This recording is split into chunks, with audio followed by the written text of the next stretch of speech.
नमस्कार। आकाशवाणी जयपुर अजमेर से प्रस्तुत हैं प्रादेशिक समाचार।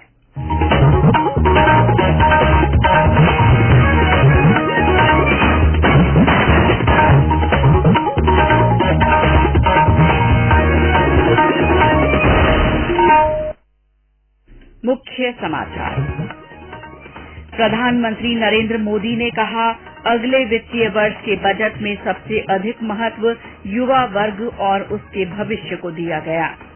प्रधानमंत्री नरेंद्र मोदी कल आकाशवाणी के मन की बात कार्यक्रम में अपने विचार साझा करेंगे।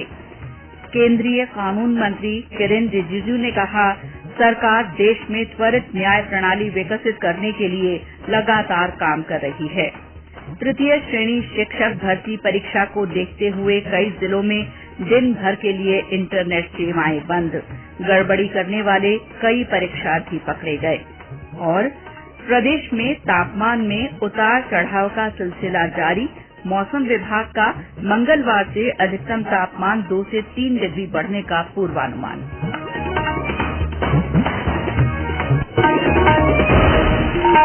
समाचारों के साथ मैं शीला चावला और अब समाचार विस्तार से। प्रधानमंत्री नरेंद्र मोदी ने कहा है कि वर्ष 2023-24 के बजट में सबसे अधिक महत्व युवा वर्ग और उसके भविष्य को दिया गया है। श्री मोदी ने नई दिल्ली में आज कौशल और शिक्षा के माध्यम से युवा सशक्तिकरण विषय पर एक सेमिनार को संबोधित किया। प्रधानमंत्री ने कहा कि बजट में शिक्षा व्यवस्था को व्यावहारिक और उद्योगों के अनुकूल बनाने पर ध्यान केंद्रित किया गया है। प्रधानमंत्री ने कहा कि युवाओं को कुशल बनाने और भविष्य को ध्यान में रखते हुए शिक्षा के क्षेत्र में बदलाव किए गए हैं। स्किल और एजुकेशन ये अमृत काल में देश के 2 सबसे महत्वपूर्ण टूल्स हैं। विकसित भारत के विजन को लेकर देश की अमृत यात्रा का नेतृत्व हमारे युवा ही कर रहे हैं। इसलिए अमृत काल के इस प्रथम बजट में युवाओं को और उनके भविष्य को सबसे ज्यादा अहमियत दी गई है। प्रधानमंत्री ने कहा कि नई तकनीक की सहायता से कक्षाओं को आधुनिक बनाया जा रहा है। श्री मोदी ने कहा कि सरकार कक्षा से अलग हटकर युवाओं के प्रशिक्षण कार्यक्रमों पर बल दे रही है। उन्होंने कहा कि प्रशिक्षुता को बढ़ावा देने से विद्यार्थी भविष्य के लिए तैयार हो सकेंगे। श्री मोदी ने कहा कि प्रधानमंत्री कौशल विकास योजना के चौथे चरण से आने वाले समय में लाखों युवा अधिक कुशल बन सकेंगे।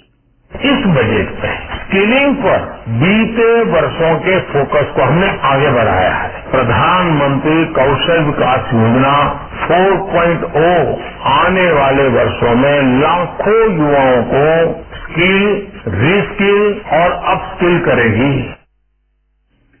प्रधानमंत्री ने कहा कि दुनिया भारत को एक विनिर्माण केंद्र के तौर पर देख रही है और भारत में निवेश के प्रति पूरी दुनिया में सकारात्मक सोच है।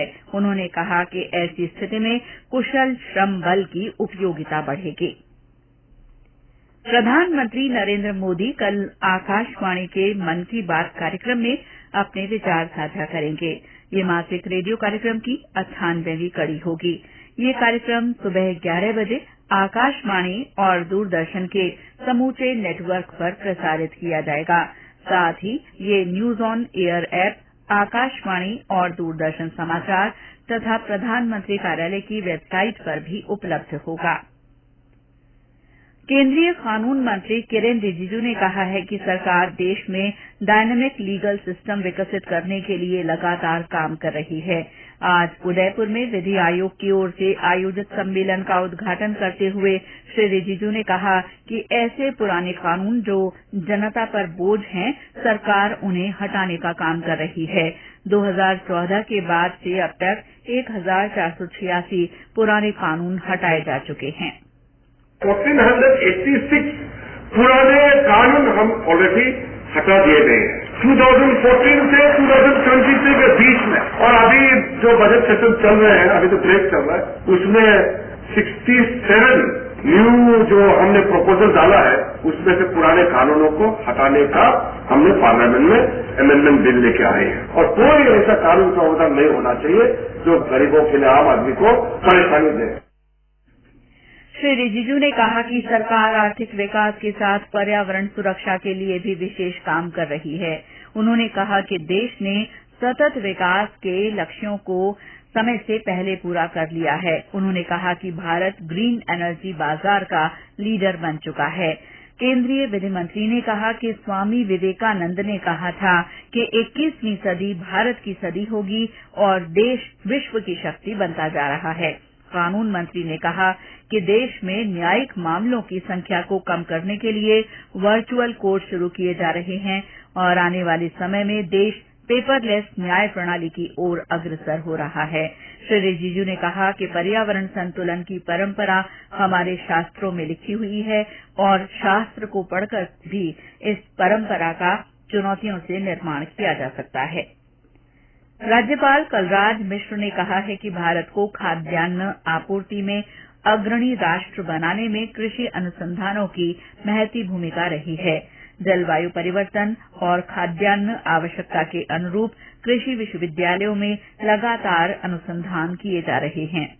आज बीकानेर में स्वामी केशवानंद राजस्थान कृषि विश्वविद्यालय के दीक्षांत समारोह में राज्यपाल ने कहा कि किसानों तक नवीनतम कृषि अनुसंधानों और कृषि प्रौद्योगिकी का लाभ पहुंचे, इसके लिए विश्वविद्यालयों को और प्रयास करने होंगे। श्री मिश्र ने कहा कि कृषि प्रधान देश के रूप में भारत में कृषि शिक्षा में नवाचार की बहुत संभावनाएं हैं। कृषि का नवीनतम ज्ञान पहुंच नहीं पाया, कृषि विश्वविद्यालय जो नवीनतम शोध करे उसका लाभ छेद किसान के घर तक पहुंचना चाहिए। क्षेत्र विशेष की जलवायु, मिट्टी की उर्वरा शक्ति और किसानों को उपलब्धता गति के अनुरूप कैसे लाभकारी उपज के लिए उन्हें सक्षम किया जाए, इस पर भी बृहद स्तर पर विश्वविद्यालय स्तर पर चिंतन किए जाने की आवश्यकता है। दीक्षांत समारोह में 1793 विद्यार्थियों को स्नातक उपाधि और 42 विद्यार्थियों को स्नातकोत्तर उपाधि प्रदान की गई। 14 विद्यार्थियों को स्वर्ण पदक और 1 विद्यार्थी को कुलाधिपति स्वर्ण पदक से सम्मानित किया गया। ये समाचार आकाशवाणी जयपुर अजमेर से प्रसारित किए जा रहे हैं। प्रदेश में तृतीय श्रेणी शिक्षक भर्ती लेवल 1 और लेवल 2 के लिए मुख्य परीक्षा आज से शुरू हुई।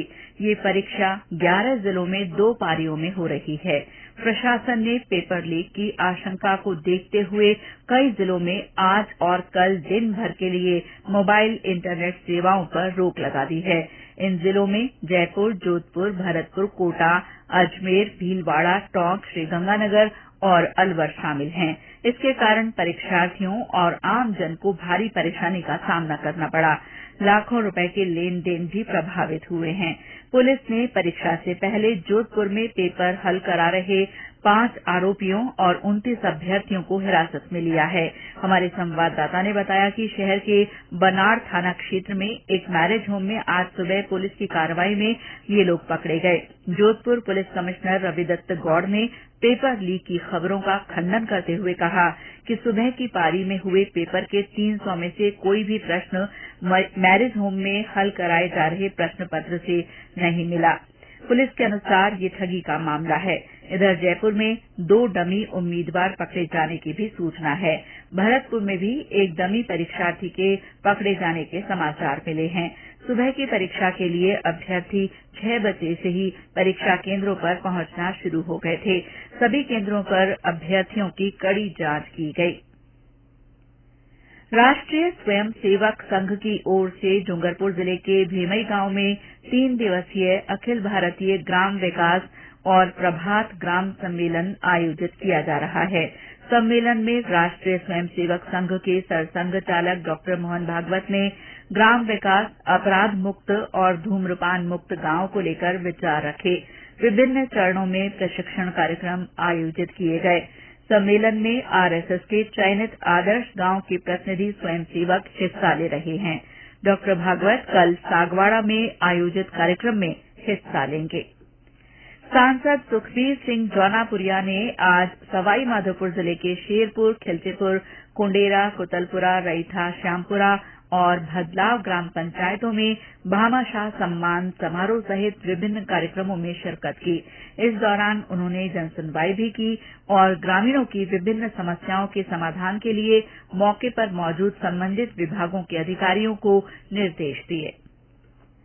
14वां राष्ट्रीय संस्कृति महोत्सव आज से बीकानेर में आयोजित किया जा रहा है। केंद्रीय संस्कृति मंत्रालय की ओर से हो रहे इस महोत्सव का आगाज शोभा यात्रा से हुआ। शोभा यात्रा जूनागढ़ से शुरू होकर कर्णी सिंह स्टेडियम में संपन्न हुई। केंद्रीय कृषि और किसान कल्याण राज्य मंत्री कैलाश चौधरी ने आज बाड़मेर जिले के बायतू विधानसभा क्षेत्र स्तर पर सांसद खेल प्रतियोगिता का शुभारंभ किया। उन्होंने खिलाड़ियों को शुभकामनाएं दी। श्री चौधरी ने लोगों से इस आयोजन में अधिक से अधिक संख्या में हिस्सा लेने का आह्वान किया। केंद्रीय मंत्री ने आज गुड़ामालानी में आयोजित सांसद खेल प्रतियोगिता के समापन समारोह में शिरकत की। सांसद खेल प्रतियोगिता 1 मार्च तक चलेगी। राज्य सरकार ने दौसा जिले की लालसोट तहसील के समेल गांव में मोरेल नदी पर एनीकट बनाने के लिए 22 करोड़ 80 लाख रुपए की मंजूरी दे दी है। इस एनीकट से आसपास के क्षेत्र का भूजल स्तर बढ़ेगा। इससे समेल, हुड्याली, मांडलिया, रूपपुरा, जगसरा, गुर्जरहेड़ा और गुमानपुरा गांवों में सिंचाई सुविधाओं का विस्तार होगा। साथ ही अन्य कार्यों के लिए भी पानी का इस्तेमाल किया जा सकेगा। राज्य खेल और युवा मामलों के मंत्री अशोक चांदना और ग्रामीण विकास राज्य मंत्री राजेंद्र कोढ़ा ने सीकर जिले के कांवट में राज्य स्तरीय जूनियर पुरूष और महिला कुश्ती प्रतियोगिता का शुभारंभ किया। इस मौके पर श्री चांदना ने कहा कि राज्य सरकार ने ग्रामीण और शहरी ओलंपिक खेलों का आयोजन कर गांव-गांव के खिलाड़ियों को खेलों से जोड़ने का काम किया है। उन्होंने कहा कि राज्य सरकार ने 600 से अधिक खिलाड़ियों को सरकारी नौकरियां दी हैं। साथ ही खिलाड़ियों को खेलो इंडिया के माध्यम से जोड़कर उनके सपनों को साकार किया जा रहा है। और अब मौसम। प्रदेश में तापमान में उतार चढ़ाव का सिलसिला बना हुआ है। आज 6 जिलों में एक बार फिर न्यूनतम तापमान गिरकर 10 डिग्री सेल्सियस के आसपास दर्ज हुआ। करौली में सबसे कम 9.9 डिग्री सेल्सियस तापमान रहा। जोधपुर जिले का फलौदी सबसे गर्म स्थान रहा, जहां दिन का तापमान 33.8 डिग्री रिकॉर्ड किया गया। मौसम विभाग ने आगामी 72 घंटों में अधिकतम तापमान में 2 से 3 डिग्री बढ़ोतरी की संभावना जताई है। आकाशवाणी समाचार जयपुर ने अपने श्रोताओं में मोटा अनाज के प्रति जागरूकता के लिए संदेश श्रृंखला शुरू की है। इसमें श्रोता संदेश भेजकर बता सकते हैं कि वे अपने भोजन में मोटा अनाज किस तरह काम में लेते हैं। आज का संदेश जोधपुर जिले की श्रोता डॉक्टर आरएन पारिक ने भेजा है। उन्होंने लिखा है कि बाजरे की रोटी को किसी भी सब्जी के साथ खाया जा सकता है। उन्होंने ये भी बताया कि बाजरा खाने से शरीर अंदर से मजबूत होता है। हमारे अन्य श्रोता भी मोटा अनाज के बारे में अपने संदेश लिखकर या रिकॉर्ड कर व्हाट्सएप नंबर 9414052368 पर भेज सकते हैं। आकाशवाणी पर प्रधानमंत्री नरेंद्र मोदी के कार्यक्रम मन की बात की 100वीं कड़ी के लिए माईजीओवी पर एक जिंगल प्रतियोगिता का आयोजन किया जा रहा है। प्रतियोगिता में भाग लेने के इच्छुक प्रतिभागियों को 25 से 30 सेकंड का एक जिंगल और आलेख देना होगा, जो समझने में सरल हो और जन समुदाय से एकदम से जुड़ जाए। सर्वश्रेष्ठ प्रविष्टि को 11,000 रुपए का नकद पुरस्कार दिया जाएगा। प्रतिभागी 28 फरवरी तक अपनी प्रविष्टियां दे सकते हैं। और अंत में मुख्य समाचार एक बार फिर।